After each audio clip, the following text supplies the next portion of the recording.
Hi everyone, welcome to my channel. If you're new, I haven't made a video in a while, too much to get into, but I'm in it now. If you know me, I'm into Bigfoot, into strange things, and how the spirit realm works related to God and all that. And so if you've just joined, welcome. I'm glad to have you. I hope you're interested today. I'm going to talk about my past when I was hooked on drugs many years ago and how it affected me. But what I want to discuss with you and hear back is what you think. Do people on drugs only hallucinate? Are the things they see on heavy drugs just hallucinations and not real? Or are they breaking in through the curtain and seeing things that we normally don't see? Like I said, many years ago, I was hooked on drugs, and it was right when crystal meth came out. Crystal meth is really way stronger than it used to be, or at least what I know to be. I was on it for a very short time. I had done a lot of drugs, but this one hooked me good, hook, line, and sinker. And I'll put links below to my testimony, When Darkness Tried to Destroy My Life. That's the titles of it, I think. And I'll put some links below if you haven't listened to it. It's really heavy. It's not for younger adult children. It is my life, my story, how I came out of it, my personal way. So anyway, I'm going to talk today about some of the things I saw. And I mentioned in one of those videos about an old woman I saw materialize in my house. And that's what I want to talk about and discuss today, and one other incident, because there is some factual evidence behind me seeing this that comes to the forefront later on, a few months later, a year later in my life, when someone told me told me some things. Okay, so anyway, I saw this old woman materialize in my house, and she was like a ghost. I could see through her. She was a spirit. She was ugly, and I have drawn a picture in my feeble way that I'm going to put in here somewhere so you can see her.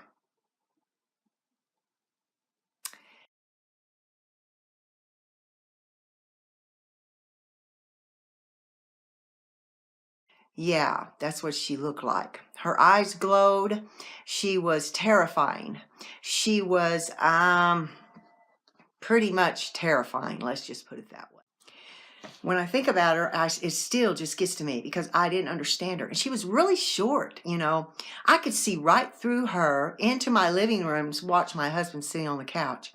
I had started opening the Bible about that time because I realized that these things that I was dealing with, and you'll listen to that in my video too, were stronger than I, and I needed some higher power, which I call the Lord Jesus, to help me because I was in a bad mess. That's all I'm going to talk about on that. But during this time that I was on these heavy drugs, I saw this old woman, and she came into my house. She had long, scraggly hair. It was flying like in the picture I inserted around, but what got me is her eyes glowed, and her mouth was open, and she was talking to me. The problem was I couldn't hear what she was saying. I could just see this apparition in my house, and she kept mouthing something, and she looked meaner than the picture I drew in her eyes. I just did the best I could. I don't know how to make her look meaner, but anyway, it was really terrifying to me. And she stayed in the house for a long time, but I started ignoring her because I was terrified. Well, I was also having a lot of sleep problems at the time, because I was on drugs. But I would have things crawl in my bed. I would have things pull on my feet. I felt like my feet were on fire one night, but somebody had a lighter on my foot. I would wake up without any breath. At that time, my husband, the man I was married to at the time, he would go to sleep, and I couldn't get him up for anything. It was really creepy. But this old woman, during the time I saw her, and I didn't put two and two together until I talked to someone that told me what they knew. I felt like somebody was around hungry, and I would tell people I feel like somebody's hungry and they're around our house. I don't know. I'm not psychic. I am a seer though. And I'm a seer for God, and I do know things, but this is before I recognized my gift. And so it was all muddled up, screwed up, and I was trying to find my way. But I was real in tune to things that were going on around me. It was just by the wrong spirit. And so but I did keep hearing, I'm hungry, I'm hungry, I'm hungry. And I kept going, somebody's hungry. And people thought I was a loon. Okay. I thought I was a loon, but still, just in case, I felt like somebody was mad at me and they were hungry. And so one night after we ate dinner and I fed the family, I put a whole plate of spaghetti outside. The next day it was gone, but there were dogs in the neighborhood. I counted it as dogs in the neighborhood, okay? But I did put that food out. During the same time, I saw this old, creepy woman. Well, I knew the woman wasn't nice. She was terrifying. She was wicked. Okay, if I can find pictures from the folklores that's allowed to put in here of the face of the old hag. It really kind of resembles her in a way. Actually, she looks sort of like the witch on Snow White, I think it was, that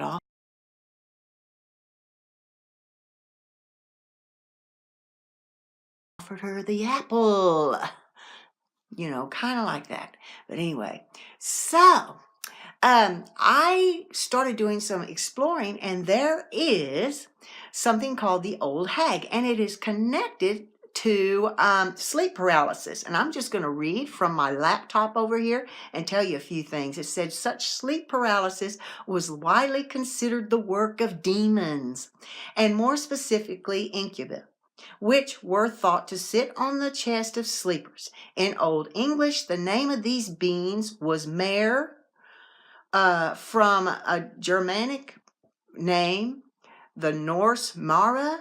Hence comes the mare part in the nightmares. The word might be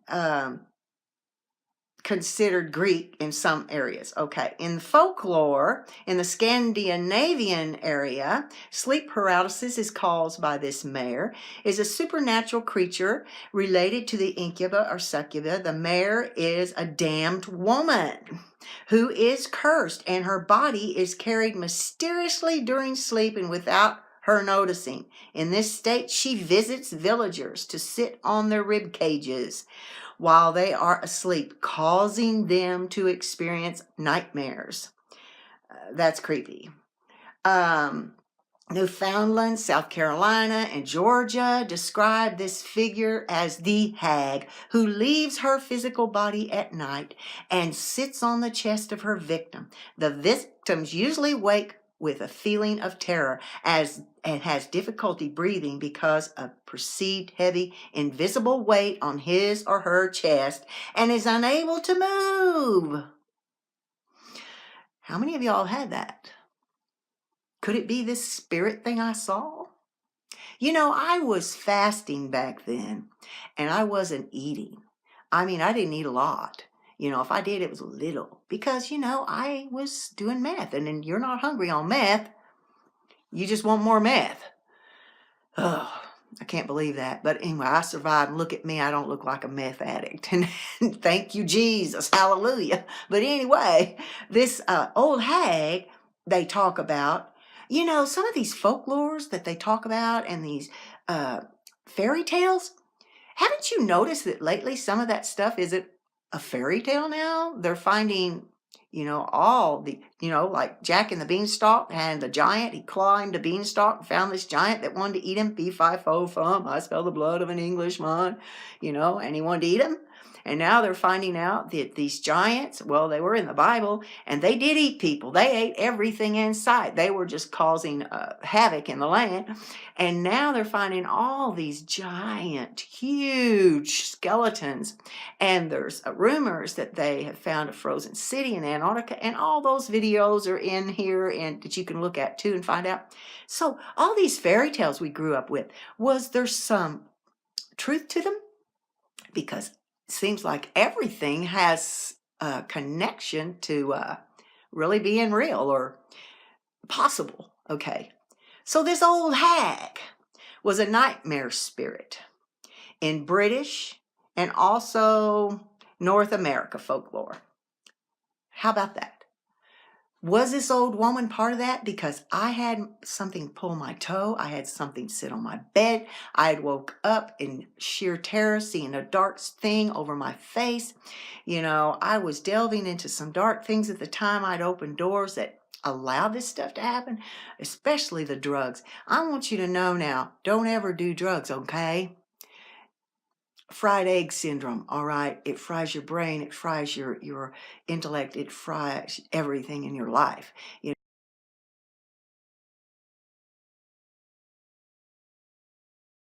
I almost killed myself, but I was delivered miraculously by God when I prayed. You can go watch that if you want.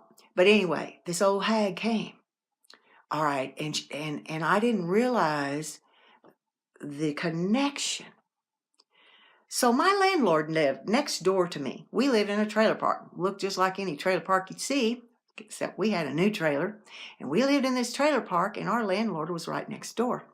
So I walked over to pay him the rent for the lot that we had our trailer on one day. And this was after I was all cleaned off the meth. And I went and told him, what had happened to me. Not in detail. I didn't tell him about the old hag. I didn't tell him about anything. I just told him. I went through some really dark times. I went through times where I saw things that scared me to death, demons, real things. And I said, if it wasn't for God, I probably would have still been on this drug and died. I was sleeping with a 357 Magnum across my chest. That's in the other video too, but I'll just tell you that's how bad it was. And it was hot, fully loaded with hollow point bullets. So, whoa, I would have shot anything that moved. I was so nuts. But anyway, it's because I was seeing this stuff. Well, so I told him, about how God helped me get it off and everything. And then he goes, well, I knew there was some stuff happening. I just didn't understand. And he goes, I've got to ask you a question. And it's hard for me to ask you, but I'm going to ask you. Is your grandmother or great-grandmother or mother living with you? I said, what? No, my grandmother lives across town. My great-grandmothers are dead, and my mother lives in Arkansas. This was in northeast Texas. And he goes, well, that's the strangest thing. He said, I've never seen anybody in there. I've never heard another person in there. But this woman, this old, ragged woman with scraggly, long gray hair came to my house one day a few months ago when you told me, you were having your trouble. And she said, I live in there with them and they won't feed me and I'm hungry. I need food. I'm hungry. And he fed this flesh and blood woman that said she lived in my house. Now, during this time, I had lots of friends coming in and out because, we did drugs. People hang around people that do drugs. Other people that want drugs come to the ones that got drugs. You know how it goes. That's just the way they are. Everybody's your friend when you got drugs. So they would come, and they knew we didn't have anybody living there. And I just hoped my landlord knew I was telling the truth. I said, nobody lives there. I kid you not. As God is my witness, that's what he said to me. I was speechless. I couldn't talk because all of a sudden this apparition that was supposed to be a hallucination had a flesh and blood body, supposedly. She materialized anyway to him and looked like that woman. I didn't tell him what I saw because I'm pretty sure I didn't because it freaked me out really bad. How would you handle that? So this drug-induced thing I had caused me to see the spirit of this old woman in my house, and then she manifested at my neighbors. That's confirmation that I wasn't hallucinating at all. At all. I don't know, guys, but man, it's like, That still blows my mind, okay? And I know a lot about spirits now. I know with CERN, if you ever study about it, and they're trying to break over into this other dimension, and we know now through science there are different dimensions, and there is a spirit realm, and there's good, and there's light and dark. There's good and evil spirits running around, I didn't run into any good spirits before I cried out to God. All the spirits I ran into, most of them pretended to be nice until they wouldn't let me sleep. I was being kept up all hours of the night, hearing bumps and all this. It's like, please, spirits don't sleep, y'all. They don't have a need to. But anyway, I knew that, man, this isn't a nice friend, these spirits I'm coming in contact with anyway. They're diabolical. They pranksters and mean. I mean, you're depriving me sleep. You're waking me up in the night. You're terrifying me. I didn't want to have anything to do with it. Okay. And so I knew then that what I was coming in contact wasn't nice. And so when I tried to start coming against that stuff, it got terrifying. You can listen to those in some of my videos. And you want to talk about poltergeist activity, I had it right in the grocery store. Okay. But anyway, that's why I wonder about these hallucinations, supposedly, that people see when they're under the influence of drugs or they're fasting so long, and all of a sudden they break through into another realm where these spirits are. And there's both kinds. Like I said, there's angels and then there's devils. There's good and there's evil. There's death and life. And you have to be discerning. And I was delving into stuff that I could not handle mentally, physically, spiritually. It was destroying me. Okay, so the other thing I wanted to talk about during this same time, and I told you I'm a seer, but at the time, this ability that I had, I just knew things. And I knew that a storm was coming. And it was to destroy me because, see, I had been writing. When you're on meth, you write a lot, you draw a lot. I drew pictures of people I didn't even know, and I'd see them later. Even met one. Oh, Lord, scary. That's terrifying. In the other videos. So anyway, I was feeling like there was a storm going to come destroy us because I'd been writing, and I'd been writing things. I was decided I'm going to write my own scriptures. And I don't think God was very happy with that, because it was not influenced by the Lord. And it had mingled in it about the UFO dream that I had had years previous. But, I was mingling it, and it was just this spirit that was talking to me, was giving me wrong information. And so I came to a point where I felt like I had written something I need to get rid of, because I felt like I was in danger of being destroyed. I'm not lying. You can call me crazy. So I went, told my husband, I said, oh God, I've got to go pray, and I've got to ask God to forgive me, because I wrote something that's he's not going to let me get away with. I've got to destroy this. And I began burning this writing. I don't remember what it was now, but I started burning this writing, thinking all the time, later after I got off drugs, that was all drug induced, girl. You were paranoid, schizophrenic, and all that stuff. That's all that was. But then, as I was tearing this up, a storm did come. And the storm was really terrifying. And I looked out the window in my kitchen, and I could see these little dark spirits, or it looked like little tiny dark bats, circling my entire house. They were going around and around and around and around. And I said, oh my God, there's a tornado right over us right now. And I knew it at the time. I was on drugs. So I started praying. I said, God, forgive me. If I wrote something that was wrong, I'm sorry. Don't kill us, please. I'm sorry. I don't want to do anything that's bad. I mean, it may not have been God at all. It may have been the devil, because I was finding out stuff and he didn't want me to tell everybody. Who knows? I didn't know who for sure it was at all. But anyway, finally the storm calmed and everything was fine. It had been sunny right before, and then all of a sudden this dark cloud just came and this tornado was circling our house. I imagined. Or did I? The same landlord, the same day he told me about the old hag that was hungry, at that same time he said, and there was another thing that happened. He said, I looked out my window one day and saw a big black cloud come out of nowhere on a sunny day. And he's got my attention now, because I'm going, you're kidding. Lord, just reviewing this freaks me out. But anyway, he said, this dark cloud came up. And he said a tornado came out of it, and it just started circling and coming low down almost on your house. And I'm watching it with my friend that was over, and we were just petrified.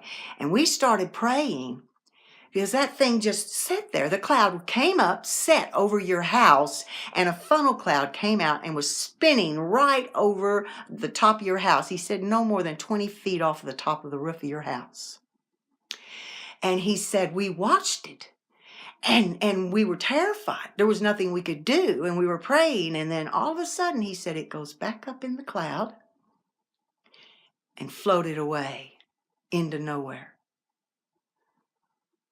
When he told me that, I honestly can't tell you. I don't remember what I did. I think I was petrified. I think I said, that is crazy. I don't think I told him anything. But I knew that that day that I had felt like we were going to be destroyed, whether it was God or the evil one, or because I wrote something I shouldn't or not, that really happened. And for a cloud to come out of nowhere, sit over our house, and just spin, and somebody see it and tell me about it after the fact, that I'd felt that. All right, y'all can believe me or not. It's the truth. It's my story. I'm sticking to it because it's true. It all happened just like I told you. So those are two things that happened to me that were not my imagination under the influence of drugs. These people that are coming out and eating people, they're doing weird things. What's telling them to do that? Are they just crazy? Or are they seeing something that's influencing their physical bodies to do these things in their minds? Are they really seeing things that are real or not? I think I saw something. And I think this old woman that I saw is eternally hungry. I think she's stuck in a realm where maybe she can manifest, but she's stuck in a realm where she'll be hungry forever. And there's scripture to back that up in the Bible. And I'll put it in here. But anyway,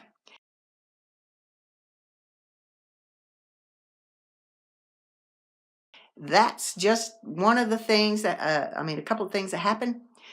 Lord, I don't know, y'all. What do you think? Give me a like down there. Tell me what you think. Pass this around. Maybe you know you've been on drugs. Maybe you haven't told anybody. Maybe you saw things. Maybe you didn't. I don't know. I hope you haven't been on any. They're not good. Like I said, they'll fry your brain. All right. That's the two things I wanted to discuss with you. I really think that sometimes there's spirits behind some of these things that are happening to us. And because it freaks us out so bad, because we normally in our normal state of mind don't see them, we just pass it off as, oh, a bump in the night, oh, whatever. But I think there's a lot of stuff that happens that's real stuff. And we need to be careful what we mess with. And that's why my daughter and I clash heads, because I'm always afraid that she's going to get into something that's going to hurt her. I'm just a mama. I want to protect my babies. And so anyway, that was my story. And everything I've gone through that's been hell has brought me out. When I press through, I have come out a better person, more well-rounded. I've never been one to take things at face value. I've always been one that believed in fairy tales and wanted to explore things. And I think that that's a God-given gift that's put in us to seek out a matter, to try to find out the truth. Because I don't like being fooled. I'd rather know the truth, even if it's scary. Okay, guys, I hope you like this. And like I said, give me a like and let me know what you think. Share your stories, And I will tell more of this because there was a big angel that came to visit me. And I saw it, and it was terrifying. There's things out there we don't see. Whoa. And thank goodness we don't. I think we'd all just be going around like we were on drugs going, oh, wow, all the time. Look at that one right over here on my shoulder. Okay, guys, I hope you like this, and I will talk to you soon. Everything's going to be just fine.